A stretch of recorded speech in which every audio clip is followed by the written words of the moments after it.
Mucho se ha hablado recientemente de la movilidad y que para solucionar los problemas que este fenómeno social representa hay que tener cultura vial. ¿Qué tan de acuerdo estás en esta afirmación y por qué? Yo estoy de acuerdo, más que nada pues nosotros tenemos pues diferentes tipos o como vemos la cultura vial puede ser buena o puede ser mala, pero hay que tratar como ciudadanos que en algún momento tengamos una buena cultura vial. Creo que la parte de la cultura vial es un tema importante porque al final de cuentas la cultura es cómo la población se comporta ante ciertas cosas que vive en la ciudad, porque la gente entienda o empieza a comportarse de cierta forma a favor de la movilidad. Hay cosas que impactarían de una forma más inmediata que tiene que ver con el tema de la infraestructura. Si dotas a la ciudad de una infraestructura adecuada para una buena movilidad, eso soluciona muchas cosas. Colocamos infraestructura porque muchas veces la propia cultura de las personas no ayuda a respetar un alto, por ejemplo. Yo creo que sí, la cultura se mama desde la cuna y si empezamos a trabajar desde pequeños o con los pequeños, yo creo que va a llegar un momento en que se va a vivir esa cultura, porque no va a ser algo que les hayan impuesto a ellos, sino que van a crecer con eso. Lógicamente habemos personas más vulnerables que otras y hay gente, dependiendo la edad, dependiendo su condición física, puede ser más vulnerable, pero siento que si todos tendríamos ese chip en la cabeza de que todos somos importantes, no tendría por qué haber algún problema. Entonces yo creo que es parte de todo, de toda la sociedad como tal. ¿A ti cómo te afecta directamente la movilidad? A mí, desde el simple hecho de que viajo en transporte público y si no salgo hora y cuarto antes de mi casa, yo ya no llegué al trabajo. Pues primero, más que nada, no están señalados lo que vendría siendo el paseo peatonal, luego a lo mejor no respetan señalética, no respetan lo que vendría siendo tampoco el semáforo, ahora sí que no están indicados bien dónde debe de circular cada cosa, ¿no?, que compone la vialidad o el transporte urbano. Que los conductores a veces como peatones, yo no sé si no nos toman en cuenta, pero sí me ha pasado que casi ya me vayan a atropellar, que no se fije en la señalética y que no respete. A mí como usuario de la calle, lo que no me gusta mucho son las condiciones del transporte público. Como peatón, las condiciones de la banqueta. Parece que no es un problema, pero para los niños o para personas que tienen una movilidad reducida o personas de la tercera edad. De lo que conoces que han hecho los distintos niveles de gobierno de todos los colores, ¿con qué acciones sí estás de acuerdo, que sí celebras y con cuáles pues no tanto estás de acuerdo? Celebro, hay formas de gobierno que han introducido la agenda o agendas de movilidad en acciones de gobierno y de política, ¿no? Entonces se ven reflejadas en la ciudad, por ejemplo, la infraestructura que Puebla poco a poco ha ido logrando consolidar de la infraestructura ciclista, que ya en las esquinas se empieza a pensar que tienen que tener rampas para la accesibilidad de las personas. Las que no me gustan mucho es que quizá, aunque la intención de proyectos que se hacen en la ciudad es bueno, pero quizá por falta de planeación, recursos, no sé, quizá los proyectos no son tan viables, ¿no?, en temas de transporte y en otros tipos de infraestructuras que se han hecho.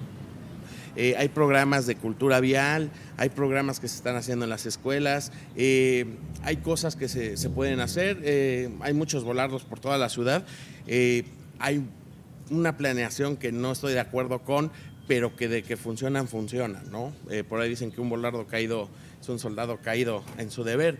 Entonces, yo estoy de acuerdo con ciertas cosas, pero a veces hay entidades que se preocupan por cierta gente y otra la dejamos desprotegida y viceversa, y unos echan la bolita con otros y no debería de ser así. ¿Qué cuestiono? Que no haya una unidad. Algunas entidades de gobierno hacen todo para el automotor, otras están muy casadas con el peatón y lo que se tiene que hacer, pero no hay una convergencia. No hay, oye, ¿sabes qué? Vamos a ver esto y esto por parte de ambos. Todos piensan que están en lo correcto, cuando debería de ser un conjunto de ideas como para llegar a un común acuerdo. Por ejemplo, antes se enfocaban más en lo que vendría siendo vialidades para vehículos particulares. Ahorita lo que yo estoy viendo es que ya están incorporando a todo tipo de personas, desde transporte público, ciclistas, motociclistas, vehículos particulares, incluso al peatón. ¿Qué tal, Brodis? Buenas tardes.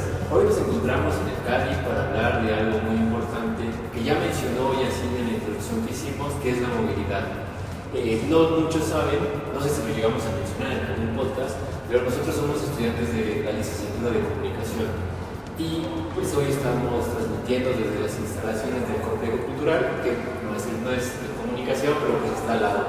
El tema de hoy nos trae sobre todo porque es una cuestión que creo que la mayoría de nosotros pasamos más en la etapa de la juventud y posteriormente lo vivimos, pero ya depende mucho del desarrollo que cada uno tenga, ¿no? Donde a lo mejor ciertos trabajos tengan más movilidad. ¿O tú qué opinas de eso? Hola Felipe, ¿qué tal? Mucho gusto verte nuevamente, la verdad que es un gusto saludarte, así como a todas las amigas y amigos que nos escuchan, y en esta ocasión pues ya nos van a empezar a ver después de una leve pausa de varios meses en los que recargamos pilas, adquirimos nuevos compromisos, quizá tal vez nuevos problemas, pero también muchas ganas, mucho entusiasmo de continuar este proyecto. Iniciamos con un tema, como bien comentabas, muy relevante, desde un punto que la verdad que a mí me genera mucha nostalgia y alegría al mismo tiempo. Como decías, estamos en el Complejo Cultural Universitario de la UAP. Por si no lo saben, ambos somos egresados de la Facultad de Ciencias de la Comunicación y, como bien comentas, está aquí juntito. Entonces estas instalaciones las ocupábamos mucho, pues a veces hasta para hacer nada.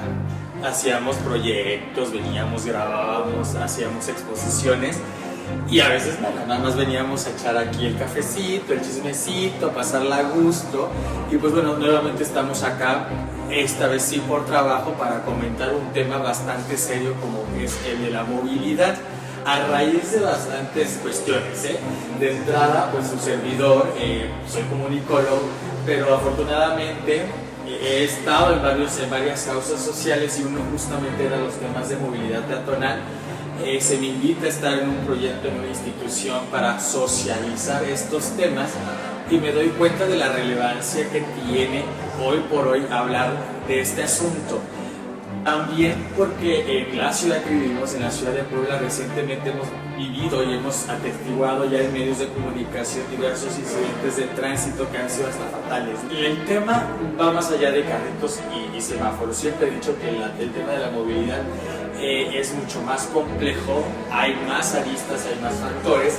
Es un tema que involucra personas, y cuando involucramos personas en cualquier asunto, siempre el tema se hace mucho más difícil y más complejo de abordar. El tema abarca incluso aristas de cuestiones de salud pública. Bueno, ¿qué tiene que ver con movilidad? Pues imagínense que ya cuando estamos hablando de fallecimientos, ya estamos hablando de temas de salud. La OMS, la Organización Mundial de la Salud, que se hizo tan célebre por declarar el COVID-19 hace apenas 3 añitos como una pandemia, esa misma organización declaró a los hechos de tránsito como una pandemia.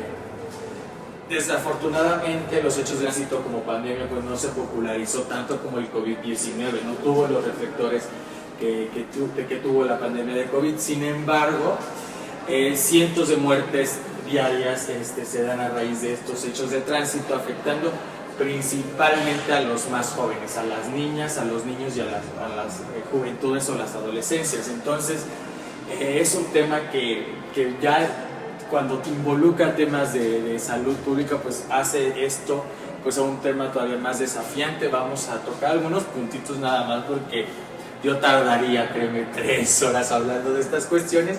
No es el asunto, simplemente es como poner en el foco de su atención esta situación.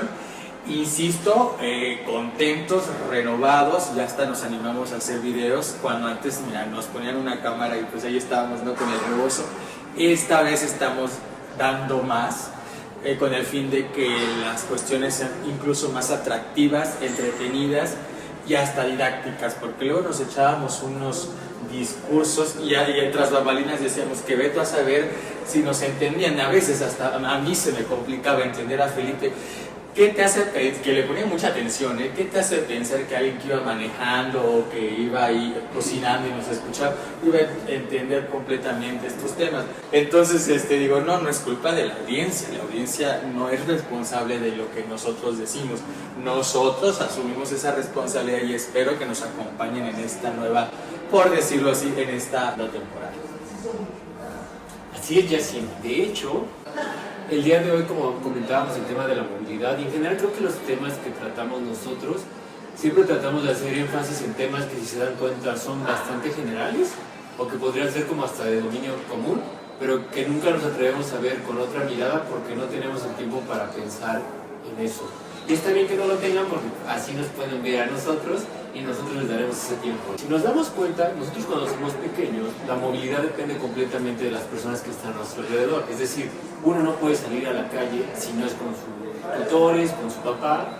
¿Esto por qué se hace? A ver, nosotros no tenemos que pensar que los niños cuando nacen ya saben caminar. Entonces se llevan a los tutores para que les enseñen a caminar en las aceras, en los lugares, en donde tenga que ser. Estas actividades se hacen justo para que los niños aprendan en grupo a ir caminando. Entonces, digamos que el primer acercamiento a la movilidad lo tenemos un refuerzo que es la familia y el otro refuerzo que es la escuela. Posteriormente lo tenemos en la sociedad. Yo quisiera poner el ejemplo que muchos quizás desconocen, pero son los pasos peatonales de las personas ciegas. Por decir algo, yo desconocí esta parte hasta los 22 años. O sea, digo, y nada más ves las líneas y dices, ay, pues qué bonito, ¿no? Pero no piensas que tiene una función tan importante. Y esta nueva formación adivina cuando la recibes, cuando eres un niño. Y entonces los niños van a la casa y le refuerzan a la mamá, oye mamá, ¿sabías esto? Entonces muchas veces las personas se acaban enterando de la movilidad, no solo obviamente por la movilidad que uno tiene, sino también por el entorno que nos rodea. Yo tenía mucho miedo de cruzar la calle cuando tenía, por ejemplo, 8 años. No, y el tráfico de la edad que yo vivía no es el de hoy. No puedo yo imaginar lo que puede sentir un niño a la edad de 8 años tratando de cruzar, por ejemplo, una calle. Además, agreguémosle que cada vez el tráfico pues ya no solo es una línea de transporte, ¿no? Porque antes nomás era el carro y el transporte. Ahora hay motos, hay bicicletas, hay servicios de repartiría local. Entonces cada vez se vuelve más complicado que en una misma zona varios grupos de personas convivan. Entonces yo quería enfocar esta parte primero a recordar cómo nosotros iniciamos la movilidad, porque es importante siempre estar pues, pensando en ella, porque es un tema que una vez que nos dan, lo olvidamos y damos por hecho que se va a dar. Sí, obviamente somos más maduros y tenemos más procesos de conocimiento para aprender, pero si no nos damos ese tiempo, no va a funcionar las nuevas propiedades y tecnologías que va adquiriendo también la propia ciudad, ¿no? Esta ciudad inteligente que también ya es parte de la nueva realidad, ¿no? Que no solo es los volados, no solo es la ciclovía, también es como otra movilidad, pero es parte del mismo proyecto, las cámaras de seguridad, etc. Si queremos ciudades bonitas, también tenemos que aprender a ser ciudadanos bonitos. Todo lo que dice Felipe es muy interesante porque me ayuda a dar contexto para presentar un concepto que es muy popular, la famosa cultura vial. Este es un ingrediente muy importante porque sin cultura vial es casi imposible solucionar todos los desafíos que implica la movilidad en las ciudades. Sin embargo, lo mismo, hay ideas, nociones, creencias que hacen que le demos más poder a la cultura vial del que tiene. Para empezar me gustaría definir pues qué es precisamente la cultura vial y no me quiero meter en Honduras, no me quiero meter en complicaciones teóricas sobre lo que es cultura y lo que no. A mí solamente me gusta referirme al concepto como un conjunto de ideas, conocimientos, percepciones y algo muy importante también, emociones y sentimientos que tenemos en torno a la forma con que nos movemos y los lugares por donde nos movemos. Es decir, que hay una infinidad de manifestaciones culturales que nos permiten expresar nuestra propia cultura. Por ejemplo, esto que comentas, ¿no? De caminar por la ciudad, pues tú sabes que es difícil. Hasta sientes algo, ¿no? Como que flojera o miedo. Salir en la calle en la noche caminando, pues es de valientes, ¿no? Todas estas cuestiones que tenemos en torno a la manera en que nos movemos y los lugares donde nos movemos es cultura vial. Hay gente que dice, es que Felipe no tiene cultura vial porque no respeta los semáforos. Es parte de su cultura vial.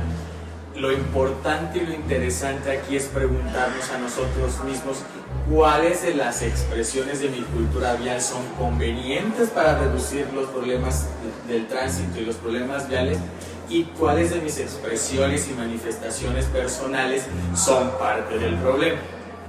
Entonces, tras este ejercicio, ustedes solitos, sin el afán de que andemos juzgando a nadie, ustedes solitos, como cuando están con el padre, un secreto así oficial, pregúntense y respóndanse con toda honestidad cuáles de mis conocimientos, de mis ideas, de mis percepciones, hábitos, costumbres y también de mis sentimientos y emociones son parte del problema y cuáles podrían ayudar a reducir los hechos de tránsito y de todas las dolencias que vivimos diario.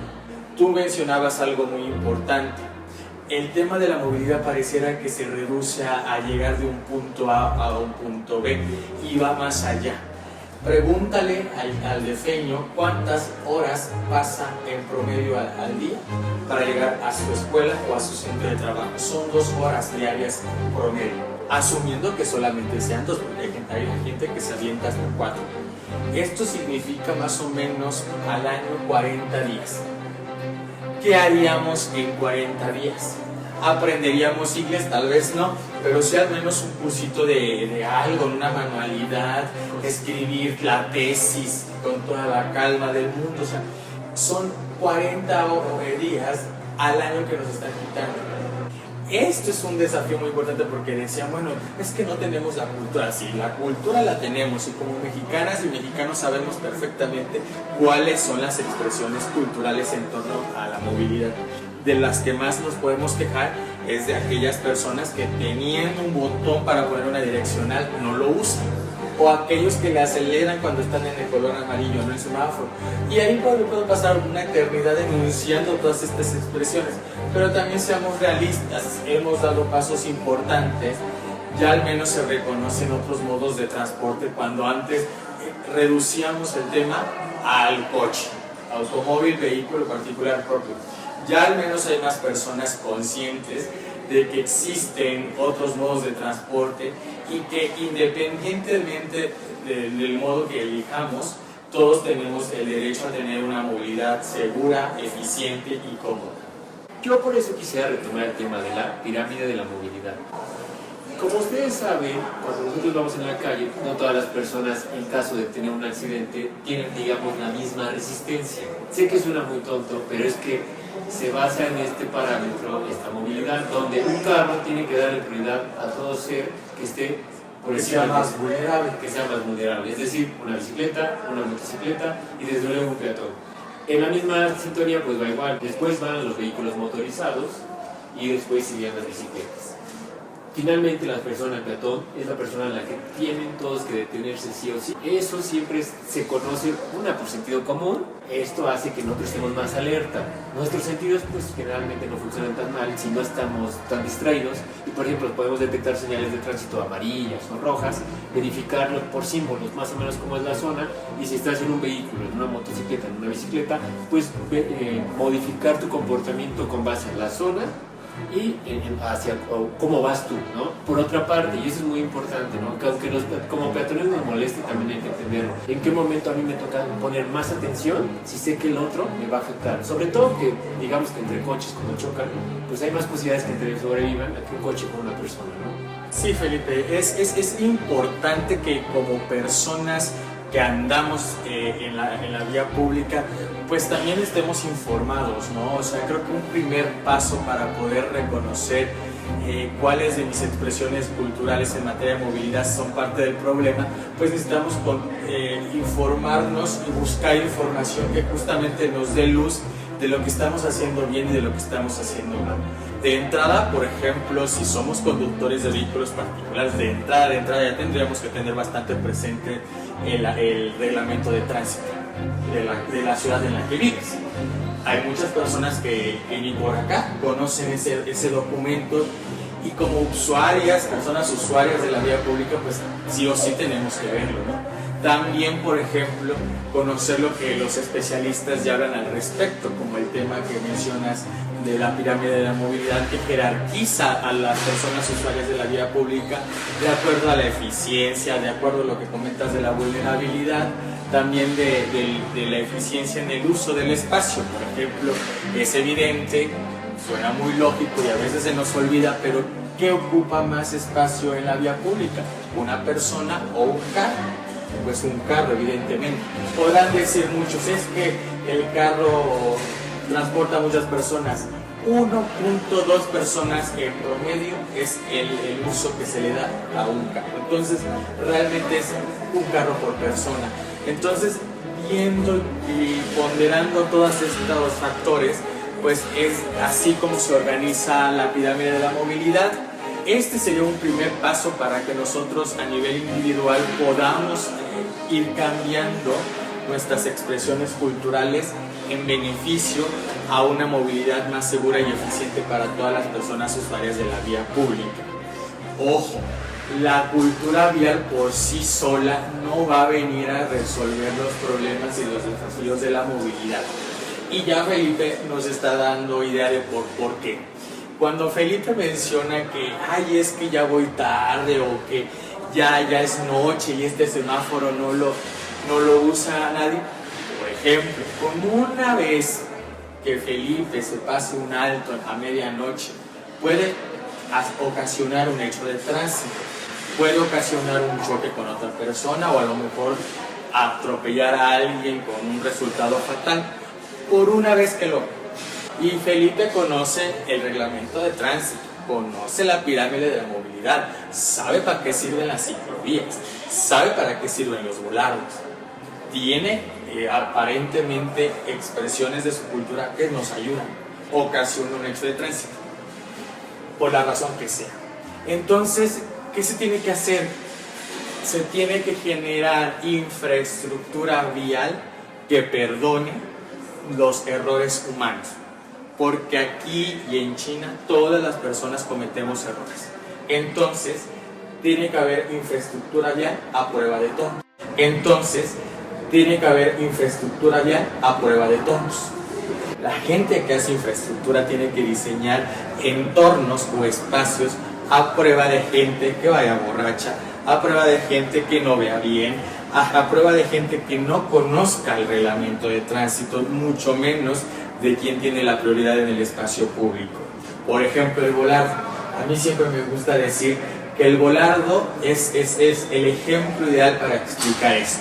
Cuando aquí en la ciudad de Puebla aparecieron, como muchos dicen de la nada, muchos volardos decían, es que eso estorba, esos los tiran a cada rato. El volardo tiene una función que es la de separar físicamente el espacio peatonal a los de otros modos de transporte, tipo bicicleta, tipo coches privados o el transporte público. ¿De qué? Pues de que estos invadan el espacio y atropellen a los peatones, que al final de cuentas, como recordarán, son las personas más vulnerables en el espacio. Entonces el volardo cuida al peatón de las otras formas de transporte. Y me dicen, es que los tiran. Pues es preferible que tiren el volardo a que impacte a una persona. Entonces un volardo caído es un soldado caído en el ejercicio de su deber. Así de algo. Cuando dicen, es que tengo que frenar, bajarle la velocidad al hacer el giro. Evidentemente no conoces el reglamento de tránsito. Al hacer un giro a la izquierda o a la derecha, tienes que bajarle la velocidad. Entonces el mismo volardo per se, sin necesidad de que haya un oficial de tránsito, obliga a los conductores a reducir la velocidad al girar. Eso que permite que pues la persona que va manejando pues pueda identificar a alguna persona que esté cruzando. Entonces hace más seguro el cruce para las personas, para los peatones. Hay el colmo, ¿no? Quien dice, es que rayo mi camioneta. Es que tienes que tomar un curso nuevamente de manejo, porque hay que tomar los giros adecuadamente. Entonces el volardo, así, tan solo eso, es un ejemplo de cómo la infraestructura también genera las condiciones que pues con cultura pues no se puede. A veces hay que tomar decisiones impopulares, hasta parecieran ser extremas, para generar condiciones de seguridad para los peatones, que insisto, son las personas más vulnerables. Ojo, la mayoría de los movimientos aquí en Puebla se realizan a pie. Entonces estamos hablando de que estamos tomando una medida que busca pues solucionar la seguridad o garantizar la seguridad de la mayoría de la población. Es hasta una medida, si ustedes lo quieren ver, democratizante, vaya, de los recursos a la hora de aplicarse en el espacio público. Conocemos que hay países al menos por ejemplo el caso de Alemania, que no tiene límite de velocidad, o en países como Estados Unidos que no tienen topes. Esto quiere decir que las sociedades sí pueden cambiar y pueden tener otra movilidad, pero también tienen otro tipo de cultura. Si la cultura de México hasta hoy en día da para que tengamos esto, pues hay que comprometernos para que cada vez sea menos, yo lo diría, ortopédica y sea más natural en el sentido de irnos ejercitando, pero pues con ciudadano, ¿no? Donde si uno ve una actitud mala, se la pueda señalar al otro y que no recibas pues una grosería de parte del otro, ¿no? ¿Cuántas personas, por ejemplo, por prender la direccional, y eso pasa, no te arrebasa el carro o sea, casi prender la direccional es señal de, oye, arrebásame porque quiero pasarme del otro lado, cuando debería ser al revés, ¿no? De atrás debería dar pauta para bajar velocidad y que tú te incorpores. Todas estas cosas parecieran malas y poco útiles, lo acaban siendo si al final comprobamos como sociedad, una, que hay menos accidentes, y dos, que a lo largo del tiempo podemos ser una sociedad similar a las ciudades que no tienen señalamientos de velocidad o no tienen tope, porque se puede, porque existe la cultura. Y me gustó la parte que comentaba Yacine, donde decíamos que cada quien hiciera su autoanálisis. Cerrando, quisiera que recordáramos que ahorita yo estoy joven, ustedes también, no sé cuántos de nuestros escuchas, seguro la mayoría, la juventud pues es una etapa mental, no es real, pero saben que tarde o temprano vamos a ser personas que necesitemos de los demás. Si el día de mañana va a haber más tecnología, tan solo piensen en nuestros padres o nuestros abuelos, que ellos quizás ya se fueron con el automóvil como la última tecnología, hoy ya hay hasta drones. Entonces mañana la movilidad no solo va a ser un tema complicado, sino que va a ser el triple de complicado. La verdad, amigas y amigos, yo podría pasar un ratísimo hablando sobre estos temas que de verdad, aunque no soy urbanista, ni arquitecto, ni ingeniero, ni nada de eso, desde siempre me ha apasionado porque pensemos en el tema como una cuestión de justicia social. Quedémonos con esta cuestión que es un poco ir en las líneas que comentaba Felipe hace rato, ¿no? El ejercicio individual, la responsabilidad que a cada quien nos toca al ser personas usuarias de la vía pública. También es exasperante, por ejemplo, que el dentista te diga lo que hay que hacer, que el psicólogo te dé recomendaciones de lo que hay que hacer, que cuida el planeta, que separa la basura. Mira, hay miles y cientos de mensajes que nos llegan todo el día sobre lo que deberíamos de ser. Sin embargo, pues al ser personas sociales y al estar viviendo, digamos, en entornos normados, pues también tenemos que ser parte, pues, de la evolución social que necesitamos para llegar a ese punto casi utópico en el que no tengamos que ponerte un tope para que podamos respetar los límites de velocidad, en las que no tengamos que estar generando gastos que parecieran ser innecesarios si los comparamos con otras prioridades, a fin de que un niño o una niña pueda llegar segura a su escuela. Créanme que hasta si vemos el tema en asuntos de lanas es una cuestión bastante interesante.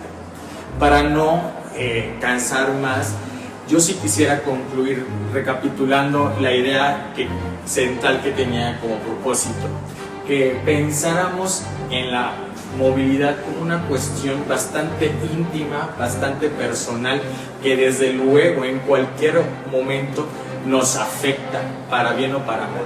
Pensemos cuando queremos ir al aeropuerto, cuando vamos a un concierto, las medidas que tenemos que tomar para poder llegar puntuales a un punto a otro, ¿no? Cuando tenemos la urgencia de llegar a un hospital, ¿no? O si son de esas personas que tienen que levantarse muy temprano para pasar 3 horas en el transporte público. Para bien o para mal, el tema es bastante propio. Todos tenemos necesidades de movilidad. El espacio público, sin embargo, así como está pensada, así como está diseñado, así como tenemos las políticas, al menos aquí en México, no da para todos. Tenemos que hacer esfuerzos para que todos quepamos en el espacio público, todos tengamos el derecho garantizado, el derecho a una movilidad segura, eficiente, cómoda, y esos implican desafíos muy importantes, como es aceptar que para poder avanzar en temas de movilidad hay que tomar sí o sí 2 vías. Primero, la cultura vial, que sí se puede cambiar. No nos vamos muy lejos.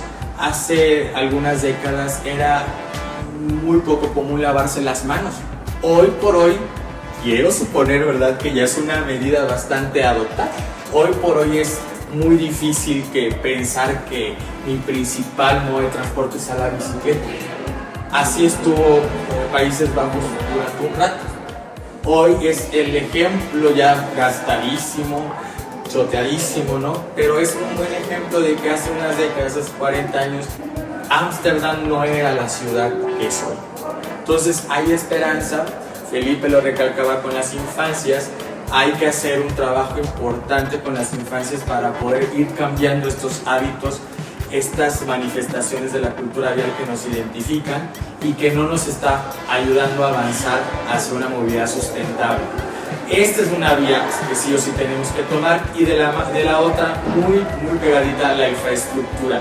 Que no nos sorprendan estas nuevas estrategias a nivel infraestructura que se están generando, como ya las impopulares ciclovías, como los impopulares volardos, como las impopulares orejas, y todas estas cuestiones, ¿no?, que se toman para poder garantizar la seguridad vial de las más vulnerables. Es normal la resistencia al cambio. Si nos habían dicho que la movilidad se reducía al automóvil particular motorizado, pues es muy difícil creer que una política innovadora, eficiente, ajustada a las necesidades de este siglo sea, por ejemplo, invitar a las personas a caminar, volver a lo elemental, volver a lo básico. Esto es robado de una frase de internet. Yo cerraría diciendo que la vida es muy corta para pasarla en el tránsito.